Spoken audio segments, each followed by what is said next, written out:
place called Nobri Gaon. It's a different area altogether. This is a fishery farm that you can see. This is a pond, which is a fishery farm, and the water is getting, and this is getting filled up with water. And this is also Osmani's farmhouse, and it is a completely different zone altogether. You really have to visit this place. This place is away from the city center, and you'll have to ride you on your bicycle to come and see this place. It's an experience in itself, and it's a very beautiful place. It's amongst the green areas, lush green fields. All fields are right now very green, as you can see. If you could see, it's fields. So now we are going to explore this place, and we are all here. It's Dr. Prashant is here, Dr. Lodi sir is here, and Salman is here. So so he's here, and I'm also here, and this is the first glimpse that you are catching of this place, Osmani farmhouse.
Friends, very good morning to all of you. और आज हम एक बड़ी खूबसूरत जगह आए हुए हैं आगरा के अंदर। मुझे लगता है बहुत सारे आप में से लोगों को अभी इस जगह के बारे में नहीं पता होगा।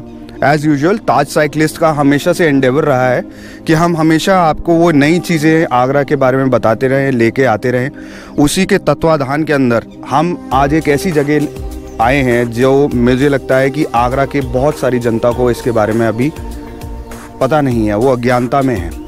खैर अगेन वही वाली बात आती है जो ताज साइकिलिस्ट हमेशा से कहते हुए आए हैं कि आप लोग घर से बाहर निकलिए, साइकिलिंग करिए, बाहर आइए, हेल्थ के प्रति जागरूक होइए। और देखिए आगरा में भी बहुत सारी चीज़ें हैं देखने के लिए, बस एक चाहिए आपको थोड़ा सा अपने अंदर एक विश्वास और अपने आप को प्रोत्साहित करके चलने की ज़रूरत। अगर वो है तो आप निश्चित तौर से मान के ले लीजिए कि आप आगरा के अंदर भी वो सारी चीज़ें देख पाएंगे जो अभी तक आपको लगता था कि आगरा में नहीं है।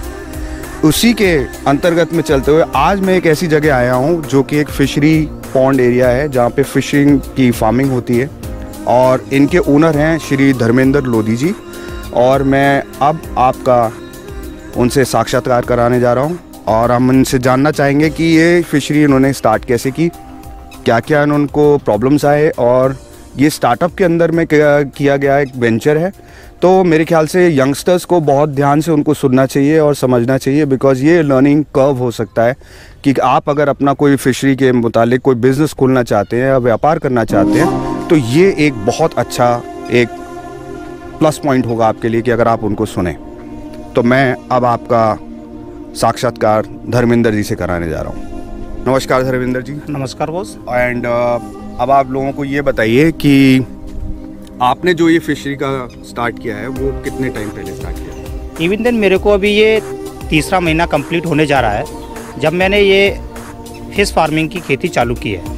और मैं ये अपनी खुद खेती में चालू किया है जिसके लिए हमको मोस्टली पानी की ज़रूरत होती है। और जहाँ अगर पानी है और ज़मीन अपनी है तो आप इसमें काफ़ी अच्छी अर्निंग कर सकते हो। तो ये कितने टाइम हो गया आपको ये काम करते हुए?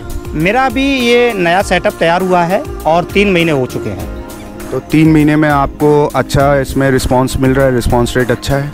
मैं देखता हूँ कि जब यहाँ जो ग्रोथिंग मैंने की है मछलियों की वो 3 महीने में काफ़ी अच्छा रिजल्ट आ रहा है। मेरी आज भी मछली करीब 15 से 20 ग्राम की हो चुकी है जो कि ग्रोथ वेल है। तो ये सारी जो मछलियाँ आप यहाँ पॉन्ड में रेज कर रहे हैं वो सब क्या यहाँ लोकल सप्लाई में ही आती है या आप बाहर भी सप्लाई करेंगे इसको? देखिए अगर व्यापार की दृष्टि से मैंने इस फॉर्म को देखा है तो एशिया के अंदर सबसे बड़ी अगर आसपास में अगर फिश की मंडी है तो वो है गाजीपुर दिल्ली में। आप इन मछलियों को गाजीपुर में बेच सकते हैं और आसपास में लोकल मार्केट में भी सेल आउट कर सकते हैं। आपको इसके अंदर कौन कौन सी परेशानियां देखने को मिली? देखिए सबसे पहले हमको देखना होता है हम जहाँ भी मछली पालन कर रहे हैं तो वहाँ की मिट्टी की जांच करानी चाहिए, पानी की जांच करानी चाहिए। इवन दिन उसके बाद में ही उसी प्रकार के एनवायरनमेंट को डलने के लिए उसी प्रकार की मछली उसमें छोड़नी चाहिए। तो यंगस्टर्स के लिए आपके पास क्या एक हो सकती है जो ये फिशरी फार्म में आना चाहते हैं, करना चाहते हैं, उनके लिए आपके पास क्या राय है, क्या मशवरा देना चाहेंगे? मैं तो बॉस आपका बहुत बहुत धन्यवाद शुक्रगुजार करता हूँ कि आपने यहाँ मेरे इस लोधी फिश फोरम पर आकर मेरे को व्यू करने का एक मौका दिया। और मैं आपके माध्यम से सोशल मीडिया के माध्यम से युवा पीढ़ी को, हमारे फार्मरों को इतना ही कहना चाहूँगा कि वो ज़्यादा से ज़्यादा अगर अर्न कर सकते हैं, कम समय में कर सकते हैं, तो मैं वो आंकड़े भी बता दूं कि इस फिश फार्मिंग में आप 40 से 50% अपनी कमाई कर सकते हैं 8 महीने के अंदर।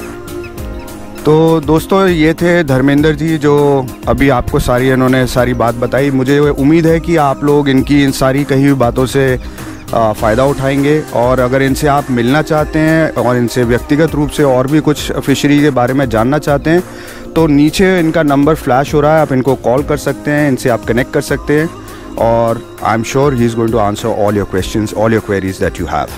सो this was mister Dharmendra Lodhi ji for you from his fishery farm. So now I'm going to switch over to Dr. N.S. Lodhi, our chief cyclist, and would like to have some of his views on this fishery. So Dr. Saab, what are your viewpoint on this? देखो अगर हम 3 महीने पहले की बात करते हैं तो मैंने सबसे पहले फेसबुक पर देखा। धर्मेंद्र जी काफ़ी लंबे समय से फेसबुक से भी जुड़े हुए हैं, पर्सनली भी जुड़े हुए हैं। जब मैंने देखा एक श्यामो जैसा गांव जो काफ़ी बड़ा गांव है इस आगरा में और विधानसभा में भी काफ़ी मायने रखता है, तो उस गांव में जहां लोग काफ़ी जो अपनी परंपरागत खेती करते आ रहे हैं लंबे समय से, इन्होंने उसको नया मॉडिफिकेशन दिया, नया आयाम दिया कि नहीं कुछ समथिंग डिफरेंट, कुछ अलग ऐसे करना है जिससे कम समय में हम ज़्यादा से ज़्यादा अर्निंग कर सकें। तो किसानों को एक नया प्लेटफॉर्म दिया है, इनसे लोग जानकारी करें और अपना ट्रेंड खेती करने का ट्रेंड को बदलें, अपनी सोर्स ऑफ इनकम बढ़ाएँ। जब तक किसान अपना समृद्ध नहीं होगा, जब तक उसके पास मनी नहीं होगा। मनी के लिए अपने दिमाग के साथ साथ खेती को भी उसका प्लान चेंज करना पड़ेगा आपको। मेरी यही मानना है आपसे। सो दोस्तों, ये थे doctor NS Lodhi ji, the chief cyclist of Taj cyclist group, and mister Dharmendra Lodhi ji, the owner of the fishery, जिनसे अभी हमने थोड़ी सी एक गुफ्तगू की, जिसमें हमने समझने की कोशिश की कि फ़िशरी फार्म को आखिर कैसे चलाया जाना चाहिए और इसके हमें क्या क्या फ़ायदे मिलते हैं।